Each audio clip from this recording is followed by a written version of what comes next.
옛날 얘기 해주세요. 옛날 얘기? 그려 해주지. 옛날 그러니까 조선 숙종대왕 때 강원도 홍천에 김태일이라는 사람이 살았어. 그런데 할아버지, 왜 하필 강원도 홍천이에요? 그건 예부터 홍천은 농민운동이 활발했던 곳이거든. 그런데요? 이 이야기는 신분 질서에 대한 얘기란다. 그러니까 농민의식이 깨어있던 곳 홍천이 배경이지. 와, 재밌겠다. 빨리 해주세요. 그래서 어떻게 됐는데요? 아이고 알았어. 그래서 어떻게 됐냐면 말이지.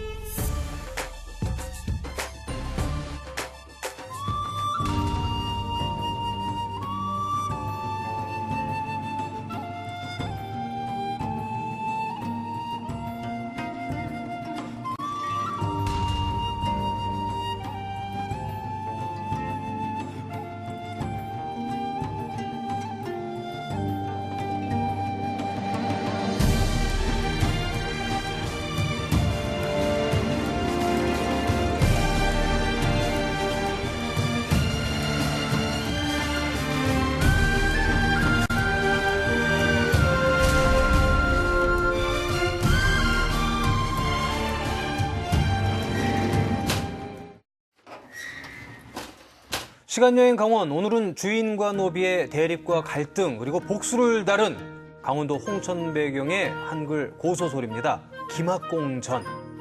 자, 오늘 저희와 이야기 함께 나눌 전문가 나오셨는데요. 강원대학교 엄태웅 교수 모셨습니다. 안녕하세요.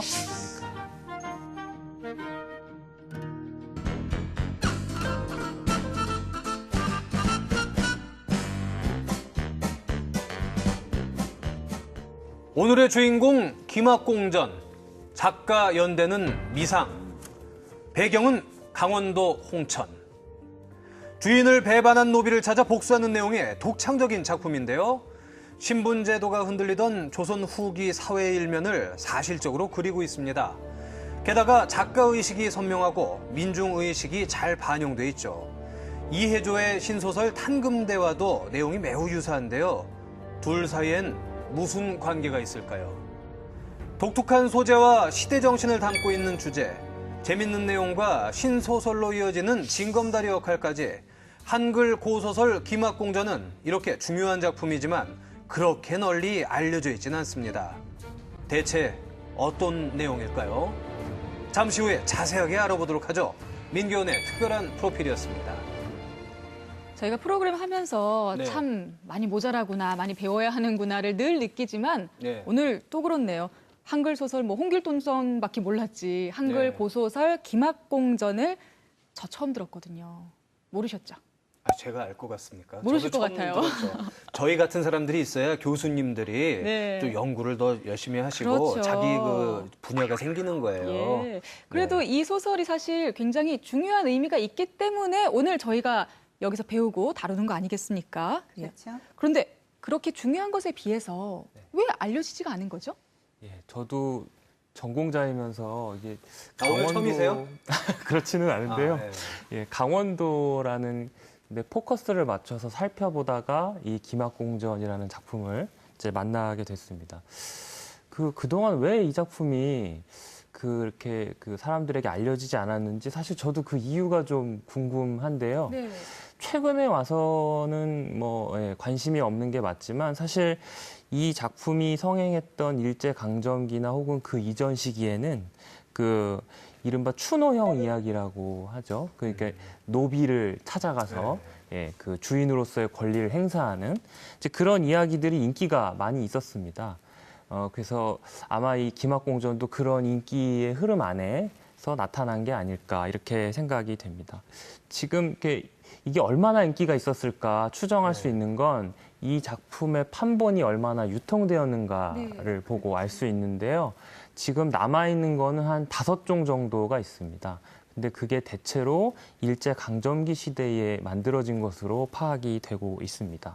학계에서는 1970년대 들어서야 이 작품의 존재를 좀 확인하고 연구가 진행되기 시작했습니다. 그럼 조금 늦게 시작이 된 거네요? 네, 다른 작품에 비하면 그 시작이 좀 늦었다고 말씀드릴 수 있겠습니다. 아까 한글 고소설이잖아요, 이게. 네. 그러면 그 지금의 우리들이 읽어도 같은 한글이지만 도대체 무슨 뜻인지 모를 것 같은데 네. 이 현대어로 출판이 됐나요? 현대어로는 최근에 와서 네. 그 2009년입니다. 2009년에 좀 요즘 분들이 읽기 편한 형태로 책으로 한 권이 출간이 됐습니다. 이 김학공전이 조선 후기에 이제 신분제가 좀 흔들리는 그런 모습들을 사실적으로 그리고 있다라고 하는데 실제로 조선 후기에는 뭐 어떤 모습들이 비춰졌나요? 네, 신분제가 많이 흔들렸죠, 사실은. 임진왜란 병자호란을 거쳐가면서 이제 사회에 여러 가지 변화들이 나타나게 되고 당연히 이제 신분제가 이제 흔들려지게 되는데 그 양반층 내에서도 이제 심각한 변화들이 나타납니다. 신분적으로는 양반인데 오랫동안 이제 과거도 출사하지 못하고 경제적으로도 몰락하는 나중에 그걸 이제 잔반이라고 그럽니다. 네. 이런 잔방들이 나타나기 시작하니까 양반이라고 해도 똑같은 양반이 아니라 서로 다르게 되는 것이죠. 중위층 같은 경우는 당연히 신분의 변화에 따라서 뭘 하겠어요? 신분을 상승시키려고 하겠죠. 이들도 양반 아래에 있던 계층이었지만 이제 양반층에 못지않는 사회적 지위를 획득하기 위한 노력들을 이제 해갑니다. 양반에 못지않는 문예 이런 것들을 갖추고 그래서 여학 문학이라고 그래가지고 이런 이 중인 문화들을 형성할 정도로 이제 그런 의식이 깨어 있기도 하고 일반 평민들은 가장 힘들었던 게 이제 평민들은 그 역을 지는 거예요. 네, 네, 네. 굉장히 힘들어서 사실 면역을 하기 위해서라도 이제 일반 평민들은 이제 신분을 상승시켜 양반이라는 직을 면역하기 위해서 이제 그런 움직임들이 일어나기 시작합니다. 특히 이제 양난을 거쳐가면서 군공을 세우게 되면 이제 벼슬을 받을 수 있고요.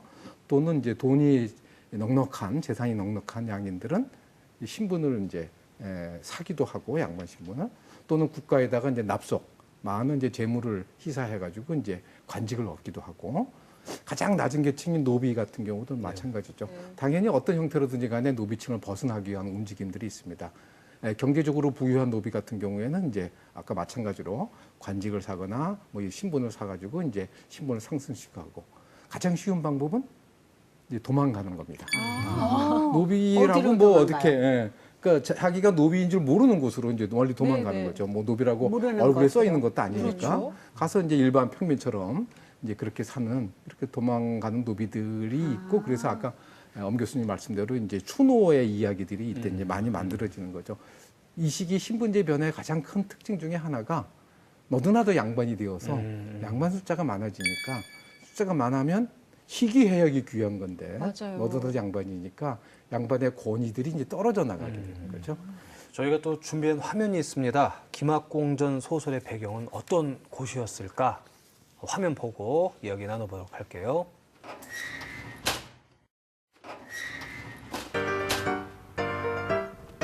네, 제가 지금 찾아온 곳은요, 홍천군 북방면인데요. 아니, 그런데 소설 속에는 홍천군 북면으로 되어 있었단 말이죠. 이거 어떡하나? 우리 이거 잘못 찾아온 거 아니에요? 어떡해요? 이럴 때 방법이 하나 있었죠. 검색을 해보면 돼요.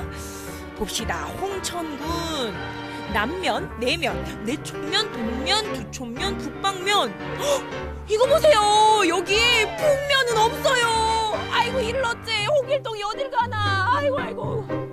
아유 선생님 날씨도 춥고 제가 다리도 아프고 북면을 찾아서 왔거든요. 빨리 찾고 싶은데 북면 어디 있는 거예요? 북면 없어요. 북면 없고 뭐 북방면이야 북방면.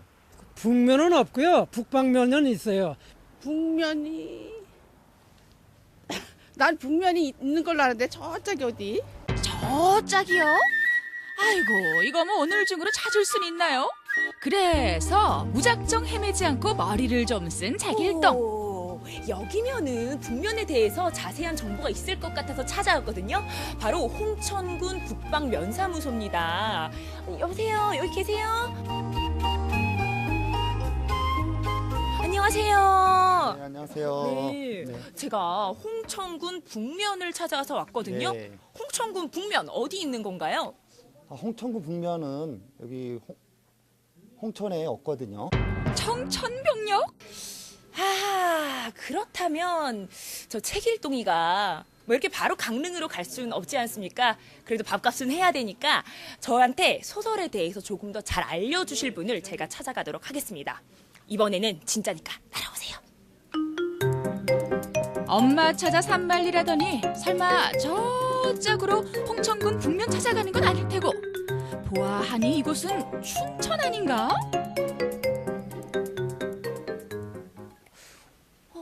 여기 어딘가라고 했던 것 같은데. 네, 여기에 오면은 저한테 소설에 대해서 조금 더 자세히 알려주실 분이 계신다고 해서 제가 찾아왔거든요. 대학교에 찾아왔는데, 여긴 것 같아요. 들어가 봅시다. 아이고, 교수님 어디 계셔? 교수님, 오미 반가워라. 교수님 안녕하세요. 안녕하십니까. 네. 아유, 제가 진짜 할 말이 엄청 많거든요. 네. 거두절미하고 묻겠습니다. 홍천군 북면, 아니 대체 어디 있는 거예요? 사실 이 홍천 북면이라는 지명은 실제로 존재하지 않습니다. 나 어이가 없어서. 그러면은 왜 소설 속에서는 홍천군 북면이라고 나와 있는 거죠? 이게 정확한 이유는 알 수 없는데요. 이 작품이 참 흥미롭게도 우리나라 작품인데 중국 배경으로 또 이렇게 설정된 게 있고 한국 배경으로 설정된 게 있습니다. 근데 이 중국 배경으로 설정된 그 버전을 보면 중국 그 홍천부 북면이라는 그런 지명이 등장을 합니다. 그래서 아마 그걸 따라서 이쪽도 이제 이쪽 버전도 북면이라고 표현을 하지 않았을까. 그러면 이 소설 속에서 홍천군 주민들에 대해서 조금 더 인상 깊게 묘사된 부분이나 그런 게 있을까요? 이 작품의 중요한 갈등이 사실은 그 주인과 노비 사이의 그런 이제 갈등이거든요. 그러니까 조선 후기에 이 사회 전역에 퍼져 있었던 그런 이제 신분 간의 갈등, 그다음에 경제적인 빈부차에 의한 갈등, 이런 것들이 이 김학공전이라는 작품에서도 중요한 갈등의 요소로 등장을 하고 있습니다. 결국 그게 단순히 도망가고 피하고 하는 차원으로 끝나지 않고 이제 이런 좀 불합리한 사회적인 현상, 제도 이런 것들을 좀 바꿔야겠다 하는 생각들. 그러니까 사회에 대한 비판적인 인식 혹은 각성 이제 이런 것들이 생겨나면서 결국 농민 반란, 밀란 이런 식으로 연결이 되거든요. 실제로 이 작품의 배경이 임술년인데요. 임술년은 잘 알려진 것처럼 임술 밀란이 있었던 해고요. 또 조금 뒤에 보면은 또 동학 농민운동이 있었잖아요. 바로 그러한 농민들의 저항운동과 이 작품이 무관하지 않은 것 같고요. 그렇게 본다면 홍천 또 강원도가 이 그 소설 속에 등장하면서 어떤 시대적인 흐름과 함께한 측면이 있다. 이렇게 말씀드릴 수 있겠습니다. 제가 교수님 이야기 듣다 보니까 소설에 대해서 관심이 더 많이 생기고 그러거든요. 자세한 이야기는 스튜디오에서 좀 더 들어볼까요?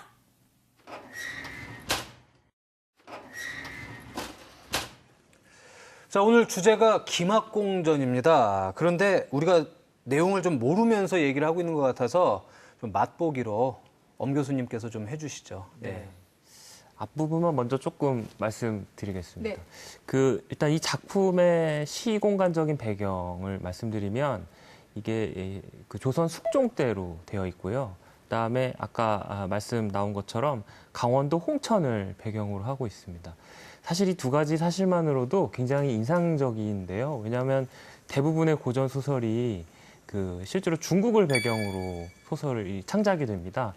그런 거에 비해서 조선을 배경으로 하는 작품들이 상당히 적기 때문에 이 작품의 시공간적인 배경 자체가 일단 먼저 인상적이다 이렇게 네. 말씀을 드리고요. 이제 이 홍천 북면의 서촌에서 이렇게 태어나서 자랐던 그 김태일이라는 인물이 있습니다. 이 인물이 이제 벼슬을 하고 그 고향을 벗어나서 살다가 다시 귀향을 해가지고 돌아와서 여생을 보내게 되는데요. 이 김태일과 그 부인인 그 최 씨 사이에는 안타깝게도 이 아이가 없었습니다. 그래서 그 아이를 낳게 해달라고 오랫동안 이제 이른바 기자치성이라 그러죠. 아이를 낳게 해달라고 기도를 했음에도 불구하고 아이가 태어나지 않다가 이 홍천 북면으로 돌아와가지고 아이가 이제 태어나게 됩니다. 그리고 곧 이어서 두 번째 아이도 태어나게 되는데요. 첫 번째 아이가 이제 이 소설의 주인공인 김학공이고요.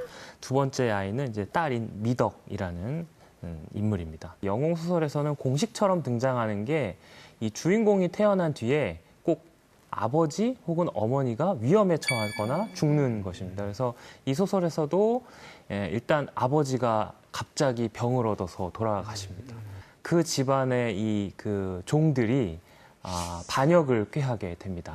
이제 좀 힘 있는 존재가 사라졌다고 판단을 한 거죠. 그래서 그 종 중에 이제 대표라고 할 수 있는 박명선이라는 인물이 등장하는데 이 사람 주도하에 모의를 해가지고 결국 그 이제 김학공의 어머니인 최부인, 그 다음에 김학공의 동생인 미덕, 이 두 인물을 이제 그 죽이게 됩니다.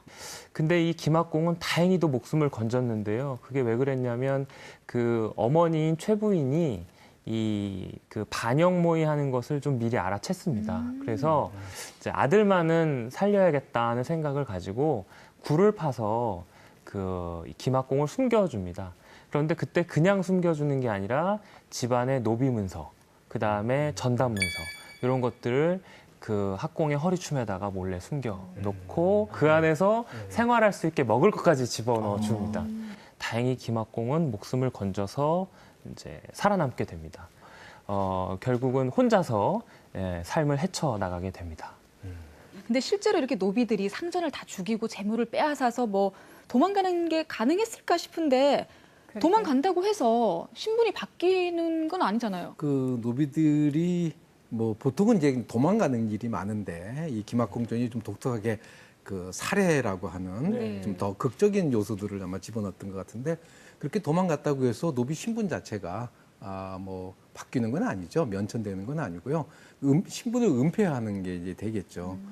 그러자 이제 신분제 변동 과정에서 이런 이제 그 노비들이 도망가거나 신분을 속이고 그걸 다시 이제 추세 노비들을 이제 다시 찾아가지고 이제 그 신공을 받는 이런 추세 작업들이 조선 후기에 이제 많이 나타납니다. 이제 그런 것들은 뭐냐면 지금 김학공전 같은 경우는 이제 집에 있는 이제 솔고 노비들이 아마 이제 그렇게 된 것 같은데 실제 노비들 중에는 이제 외고 노비가 있고 솔고 노비가 있어요. 솔고 노비는 집에서 데리고 있고 집에 여러 가지 이제 소소한 일들을 하는 노비가 있고요. 외고 노비는 별도로 주인하고 별도로 삽니다.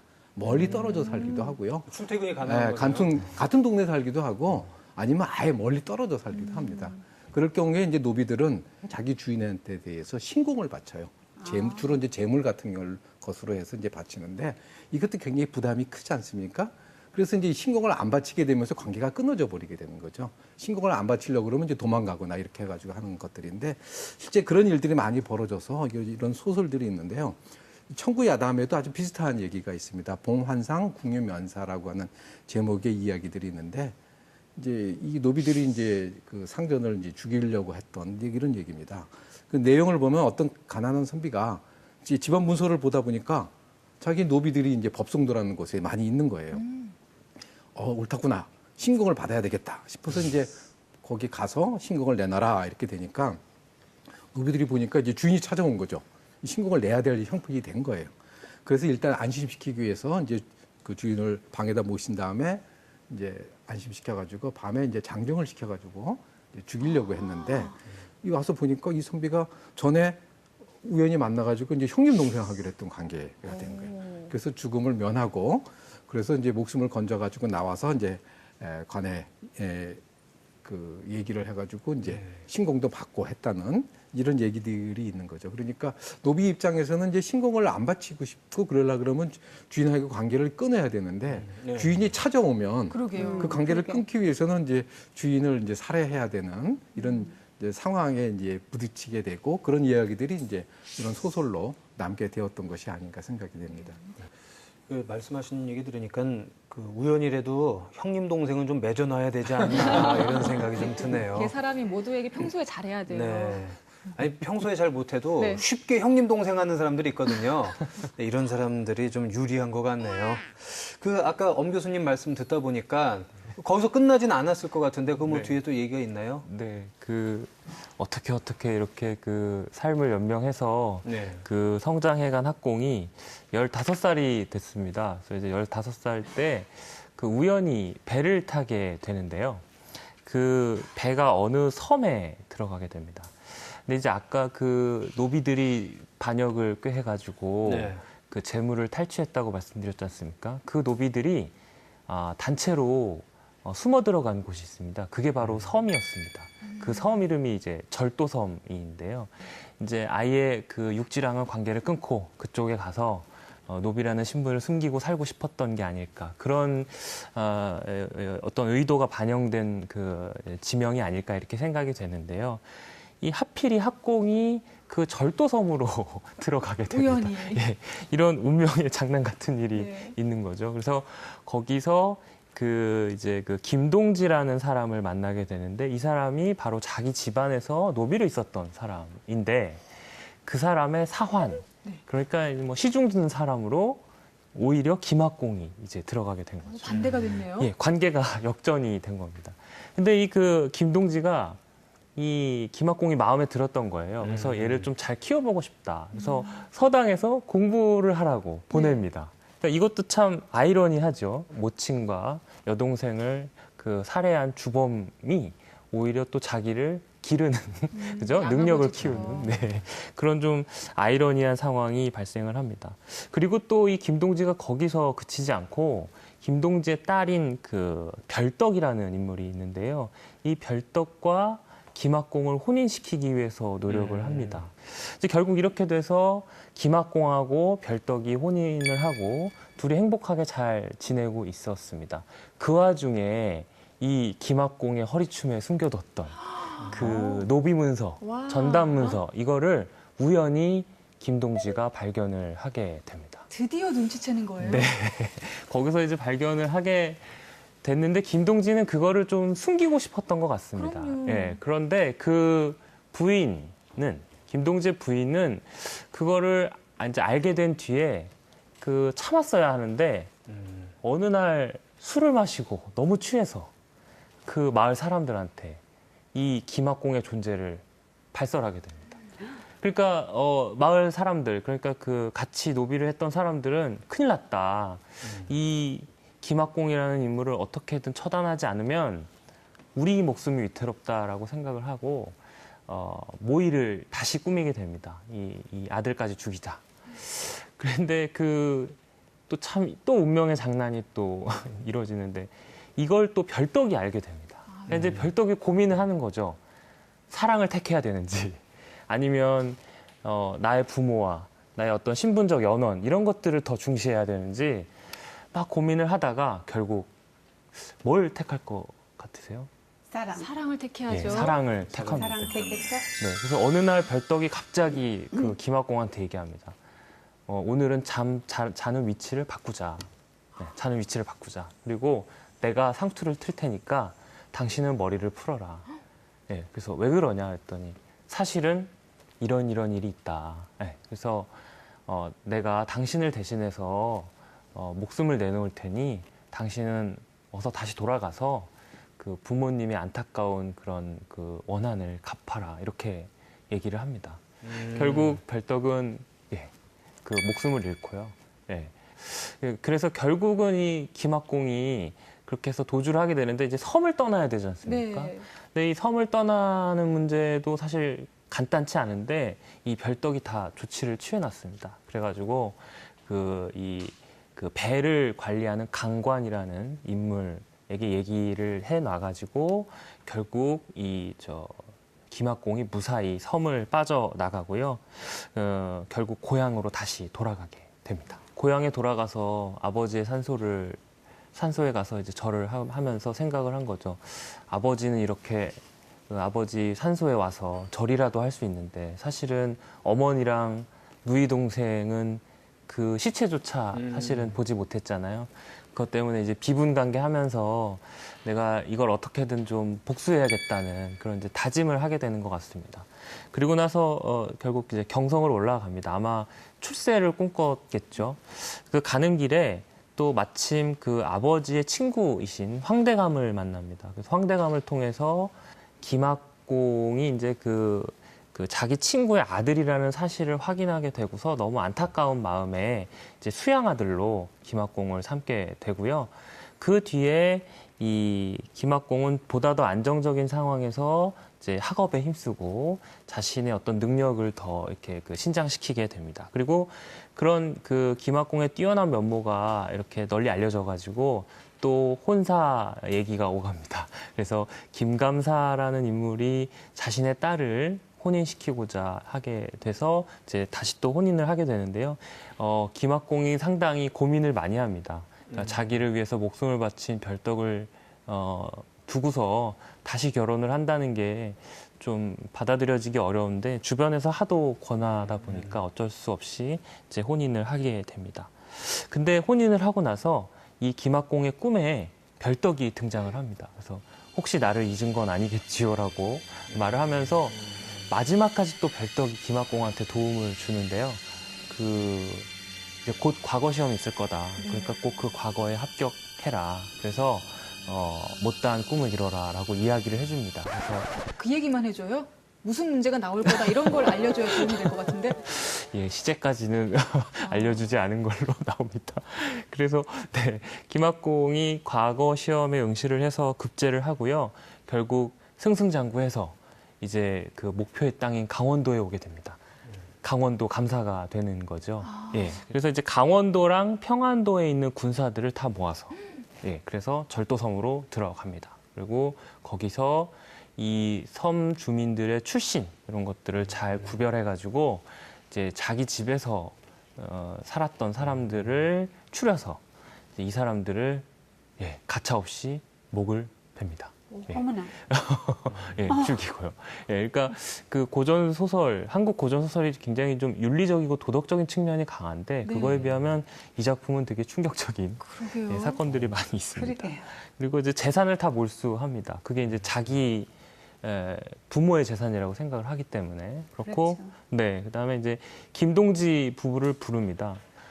당장 막 죽이고 싶어 하는데 그러다가도 이제 별떡을 생각하고 그러면서 그 이제 재산을 좀 나눠주고 살려줍니다. 그리고 그때 왜 섬을 빠져나갈 수 있게 해줬던 강관이라는 인물에게도 이제 후하게 상을 주게 됩니다. 예.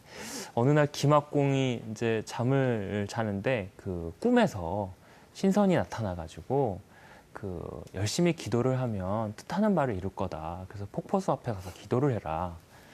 그래서 기도를 오랫동안 열심히 드렸어요. 그랬더니 어느 순간 갑자기 예상하시겠지만 별떡이 다시 살아서 살아서요? 예, 살아서 배를 타고 이렇게 유유히 다가온 겁니다. 살 거라고는 생각도 못 했는데요. 아, 그러셨어요? 그러게. 예, 고전 소설이다 보니까 그런 아. 설정까지도 가능한 것 같아요. 그러면 아내가 두 사람이 된 거잖아요. 맞습니다. 그래서 별떡을 선부인, 그다음에 그 김감사의 딸을 후부인 이런 식으로 두고 오랫동안 행복하게 잘 살았다는 이제 그런 내용으로 마무리가 됩니다.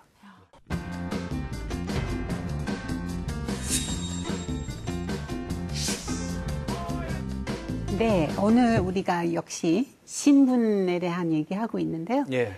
우리가 잠깐 유럽 신분 문제에 대해서 얘기할게요. 네. 신분 질서 붕괴를 그린 유럽의 소설. 네. 네. 이 이야기는 이 소설은 채털리 부인의 사랑. 너무 야한 거 아닙니까? 그렇게 생각하고 싶으시면 과감하고 야하고 되게 야한 소설로 안 알고 그러면은 어떻게 보면 아름다운 사랑 이야기이고 그러니까 아름다운 사랑을 에로틱하게 그려냈나 봐요. 아니 중학교 때 저희 예. 집에 전집이 있었어요. 네. 근데 저 아까 말씀하신 책이 있었는데 친구들이 되게 야하다고 그래갖고 이만큼 두꺼운 책인데 읽다 포기했어요. 그러면은 제가 설명 좀 드릴게요. 네. 그 1920년대 그 귀족이 네. 이제 결혼하자마자 사고 나요. 그러니까 이 남자분이 하반 네, 마비가 돼요. 돼가지고. 마비가 돼서 네, 네. 부인이 그에 대해서 별로 신경 쓰지 않아요. 이 남자를 사랑하기 때문에. 근데 이 남자의 그 자존심 때문에 부인을 멀리해요. 가까이 못 오게 해요. 이 부인이 그런 상처받으면서 이 정원사하고 친하게 정원사. 돼요. 정원사. 하여튼 사자 직업이 문제네요. 예. 네. 그러니까 정원사하고 이제 산책하다가 만나게 되고 차 마시게 되고 얘기하게 되고 결국 그 말씀하신 대로 실수하게 돼요. 이제 제가 중학교 때 이렇게 네. 그 갈구했던 그 장면. 그런 장면은 있기는. 네. 근데 이 소설 있어서는 가장 중요한 부분 아니에요. 이 소설 중요한 부분은 이 사회적인 갈등에 대한 얘기죠. 그러니까 이 부인이 이혼하고 싶지 않지만 남편이 저러니까 어쩔 수 없이 그 도망가기로 해요. 정원사랑. 이혼하고. 그런데 이 이혼하지 남편은 않고. 절대로 이혼은 안 해줄 거예요. 그래서 이 두 분이 그때는 영국 사회는 여자가 지위가 높은데 남자가 지위가 낮은 경우에는 사회적으로 아예 서로 초대도 안 하고 저기 상대하지도 않았어요. 그래서 이 두 분이 어쩔 수 없이 미국으로 도망가요. 그 1920년대에는 그런 귀부인하고 정원사가 관계 맺었다는 거에 대해서 스캔들이었죠. 네. 예, 그 스캔들은 그거였죠. 네. 그런데 지금이나 그때나 그런 부분은 저기 유럽에서는 크게 달라지진 않았어요. 네. 네. 자, 두 번째 이야기는 신부 해방은 어려워. 국왕의 잔인한 복수. 이거는 영국 그 14세기 때 그 봉건주의는 패스트 때문에 많이 약해져 있어요. 저번에도 말씀하셨잖아요. 그렇죠? 예, 그 전 프로그램에서 한번 언급한 것 같은데요. 그러니까 이 서민들이 농민들이 그 기본적인 인권 없이 사는 거는 너무 지쳐 있는 상태예요. 그러니까 자유 이동도 안 되고 자유롭게 결혼할 수도 없고 이 부동산 소유도 불가능해요. 이때는 거의 예외는 있었지만 그래서 이분들이 너무나 지친 나머지 왕에게 청원하기로 해요. 청원하기로 하는데 그러니까 이 왕하고 집에 그 정부가 아유 말도 안 되는 소리야. 무슨 농민들이 무슨 우리처럼 살게 해준다는 거는 말도 안 된다고 들어주지 않았어요. 그래서 이 농민들이 이거 안 되겠다. 우리가 왕을 만나보자. 그래서 한 6만 명이 모여서 런던에 들어갔어요. 6만 명. 모든 지방에서 어떻게 연락해서 동시에 런던에 들어갔는데 이분들이 원래 그냥 왕에게 이제 부탁하려고 했는데 이성을 좀 잃었어요. 화가 나서 그랬겠죠. 그래서 지배층 사람들이 많이 죽이고 그 대궐 같은 집을 약탈한 다음에 불 지르고 막 그랬어요. 난리가 났어요. 그래서 리처드 2세 그 어린 왕, 저 14살이었어요. 리처드 2세가 그때는. 그래, 여태까지 너무 힘들게 살았지. 내가 그 모든 요청을 제가 들어줄 테니까 평화롭게 조용하게 좀 돌아가요. 내가 너의 왕이고 내가 알아서 잘 해줄게. 이렇게 한참 얘기했나 봐요. 이거 아예 연설했대요. 그래서 이 사람들이 다 믿었어요. 다 믿었는데 안심하고 돌아갔어요. 그러니까 얼마 후에 한 달 후에 이 왕이 보복하기 시작했어요. 약속을 안 지킨 거예요? 안 지켰죠. 전혀. 그래서 그 1,500명, 2,000명을 아예 처형시키고 그 리처드 왕이 약속을 지켰더라면 이분은 역사에 길이길이 남을 성군이 될 수 있었을 텐데. 그렇죠. 그걸 자기 손으로 기회를 없애버린 거 아니에요? 역사 보면 그런 일이 너무너무 많아요. 약속 안 지키는 지배계층들이요? 그럼. 오히려 리처드 2세 같은 경우에는 네. 이제 일반 민중한테 굴복한 거잖아요. 그렇죠. 귀족들 입장에서는 민중한테 굴복한 뭐 심약한 군주 뭐 이런 식의 평가를 받는다고 스스로 걱정했을지도 모르죠. 그래서 백성들에 대해서는 강한 모습을 보여주겠다. 이렇게 생각하는 것이 되게 이제 정근대 일반 군주들이 갖고 있는 이제 모습인 것 같아요. 그럼 이거 보고 우리가 교훈 얻을 수 있다면은 그냥 저 옛날부터 생각해서 우리가 윗사람, 지배층들, 힘 있는 사람들을 우리가 너무 무조건 믿어주는 것 같아. 우리 좀 적당히 의심 갖고 예 하면서도 서로 조심해야 될 것 같아요. 네, 알겠습니다. 자, 그럼 다시 김학공전 얘기로 좀 돌아가 볼까요? 저희가 준비한 화면이 있습니다. 화면 보고 얘기 나눠보도록 할게요.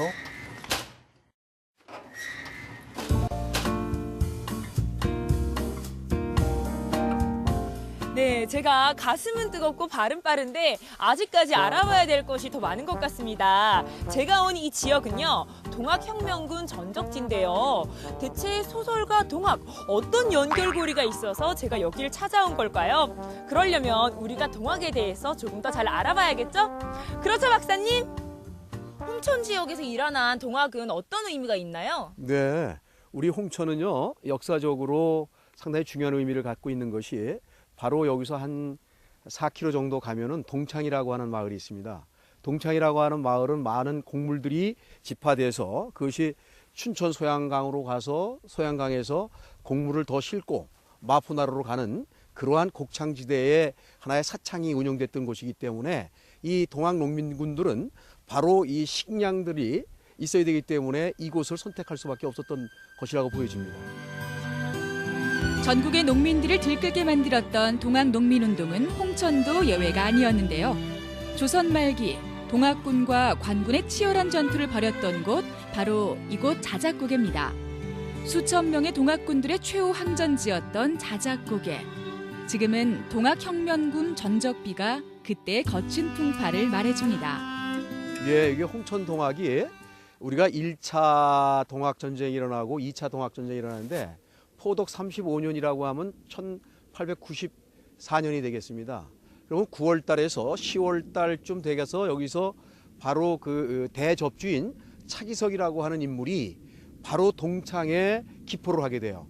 동학도들을 모으고 거기 있는 창고를 탈취를 해서 못 사는 먹기 힘든 농민들에게 그것을 보급을 해주고 그걸 이제 군량미로 사용하면서 바로 거기서 이 관할을 진격을 해서 관군들을 막아내는 그러한 역할들을 해왔던 것이 바로 여기 이제 솔직고개라고 하는 장야평 있고 이 진등산이라고 그래가지고 그 당시에는 지금 이제 길들이 다 새롭게 났지만은 예전에는 바로 이 옆길이 바로 이 동창으로 가는 길이었어요. 동창으로 가고 여기서 지금 우리 온 길로 보면은 솔직고개가 있는데 솔직고개로 해서 홍천 관하로 진격하려고 하던 우리 농민군들이 그 지평에 감역으로 있었던 맹형제가 포군들을 수습을 해서 100여 명이 와가지고 그냥 그 솔직고개로 몰아가지고 전부 다 희생되는 거기에서 바로 30명이 희생이 되고 후퇴하면서 바로 이제 여기 진등산인데 진등산에다가 진영을 치고 있다가 한 800명이 횡성에서 오는 유동군의 현감의 그 관군과 맹형제의 그런 민보군들이 여기에 직결이 되면서 있었던 동학도를 토벌함으로 해서 여기에 있었던 최후의 전적들이 끝나게 되는 것입니다. 홍천을 배경으로 한 소설 김학공전에 드러난 민중의식과 신분제도, 그리고 처절했던 동학의 마지막 전투지 홍천. 이 모든 것이 과연 우연의 일치였을까요?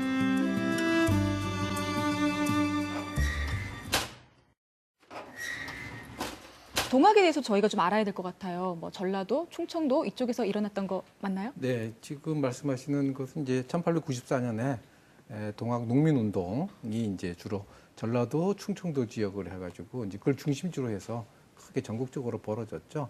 아시다시피 동학은 1860년에 이제 최재우 선생에 의해 가지고 이제 창시된 종교라고 할 수 있습니다.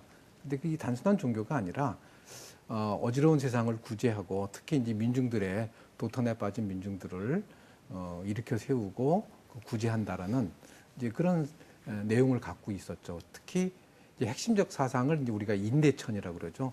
사람이 곧 하늘이다라는. 그러니까 이제 일반 민중의 입장에서 보는 정말 그 민중들 자신들을 위한 이런 생각, 종교, 사상이라고 볼 수 있기 때문에 아주 빠른 속도로 이제 퍼져나가기 시작합니다. 거기에 이제 당시 양반층, 특히 세도 정권의 이제 부정부패나 이런 것들이 이제 많아지기 시작했고, 더군다나 이제 제국주의 침략들이 일어나게 되면서 일반 농민들의 삶이 파정에 빠지게 되고 이런 걸 계기로 해서 이제 1894년에 이제 교조 신원 운동, 그러니까 최재우 교조들을 이제 신원 그 억울하게 죽음을 이제 신원하려고 운동으로부터 시작되어 가지고 결과적으로는 그게 이제 봉건 체제에 대한 비판, 그다음에 제국주의 세력에 대한 반대 운동으로 이제 확산되어 가기 시작했던 거예요. 그 중심이 이제 우리가 잘 아는 전봉준 선생을 중심으로 했던 이제 전라도 지역의 이제 동학농민운동이고요. 그게 이제 그 지역에서 이렇게 벌어졌지만 그런 동학농민운동이 이제 1차, 2차 이게 봄하고 가을에 두 번 일어나는데 이 홍천 지역은 대체로 1869년 이대 교주 이제 최시영 선생에 의해 가지고 이제 동학의 조직들이 만들어집니다. 특히 이제 가을에 있던 2차 분기 때 이 일대에서 동학 농민군들의 아주 본격적인 운동들이 이제 전개되어 갑니다. 특히 이제 홍천군은 차기석이라는 분이 이제 이끌고 있었는데 그게 이제 11월에 홍천관을 이제 관할을 공격하다가 패배를 해요. 패배를 하고 11월 24일에 당시 이제 관하고 일본 군대가 말하자면 연합해가지고 이제 농민군을 공격할 때 자작고개라는 곳에서 최후의 항전을 하게 됩니다. 이제 보통 우리가 풍암리 전투다 이렇게 이제 얘기를 많이 하는데 이때 많은 농민군들이 희생이 되죠. 특히 이제 풍암리 그 주민들은 그 전투 날짜 음력으로 따지면 이제 10월 22일인데 지금도 이제 그 제사를 지내는 그때 죽어서 제사를 지내는 집이 이제 한 30여 호에 이른다고 하니까 역사라고 하는 것이 그냥 그때 일어났다가 끝나진 것이 아니라 지금까지 쭉 이어지는 특히 그 참담했던 비참했던 전투의 모습들을 우리가 다시 한번 기억해 볼 필요가 있다고 생각이 됩니다. 네, 그렇군요. 그런데 그 엄 교수님, 그 김학공전은 신소설로 이어지는 징검다리 역할을 했다라는 얘기가 있는데 이게 무슨 뜻이죠?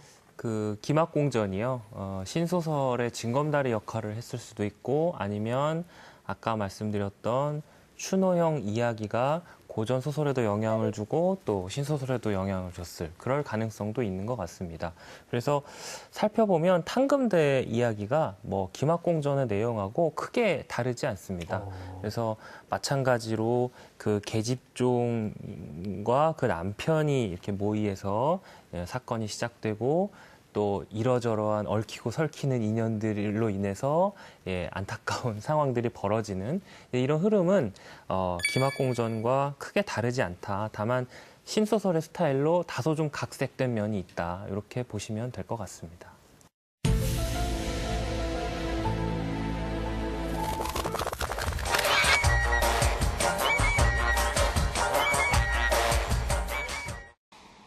만득은 박승지의 외아들로 태어나 부족함 없이 자랍니다. 하지만 부모와 부인이 죽자 계집종의 남편이 재물을 탐하여 만득을 죽이려고 집에 불을 지릅니다. 그러나 평소 계집종 남편의 소행을 의심하던 만득이 전담문서를 간직하고 간신히 탈출합니다. 어디서 들어본 얘기 같지 않나요? 맞습니다. 바로 오늘 우리가 얘기한 김학공전의 내용과 아주 흡사합니다. 하지만 이건 작가 이혜조가 1912년 3월 12일부터 5월 1일까지 35회에 걸쳐 매일신보에 연재한 탄금대라는 신소설입니다. 시작 부분뿐 아니라 이후에도 비슷한 부분은 계속 나옵니다. 고금도로 간 만득은 주시녀와 결혼한 후 신분이 탄로나 죽기에 이르지만 주시녀가 만득과 옷을 바꿔 입고 대신 희생되죠. 또 선친의 옛 친구를 만나 그의 사위가 되고 장인의 주선으로 밀양군수를 만나 원수를 갚게 됩니다. 이뿐이 아닙니다. 만득은 자기 대신 죽은 주시녀를 위안하기 위해 고금도 해안에서 초운제를 지내는데요. 그러자 그녀의 시신이 죽을 때의 모습 그대로 떠오르죠. 이렇게 탄금대와 김학공전은 시대적, 지리적 배경이 다르고 등장인물도 다르지만 내용면에서는 일치하는 점이 아주 많습니다. 혹시 작가 이혜조는 탄금대를 집필할 때 김학공전을 읽고 그걸 신소설의 형식과 문체, 구성에 맞게 개작한 것은 아닐까요? 또 김학공전이 널리 알려지지 않은 이유도 유추해 볼 수 있습니다. 사람들은 고소설인 김학공전 대신 보다 세련된 형식과 문체, 구성을 갖춘 탄금대라는 소설을 읽게 된 거죠. 아무튼 한글 고소설 김학공전은 신소설 작가 이혜조에 의해 탄금대라는 소설로 다시 태어납니다. 그러면서 고소설과 신소설을 잇는 중요한 역할까지 하게 되죠. 김학공전의 문학사적 의의는 바로 여기에 있습니다. 지금까지 김서영의 에센파일이었습니다.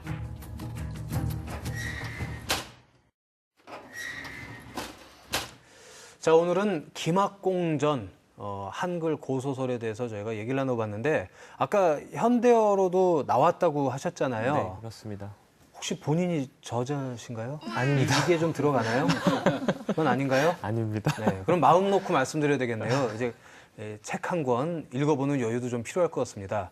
김학공전. 좀 얇을 것 같아요. 뭐 이만큼은 아니잖아요, 두께가. 짧습니다. 예, 그러니까 더더욱 부담 없이 읽을 수 있고. 원문으로 한번 보시겠습니까? 이렇게. 덮으세요. 예, 어우, 힘드네요. 예, 덮으시고. 알겠습니다.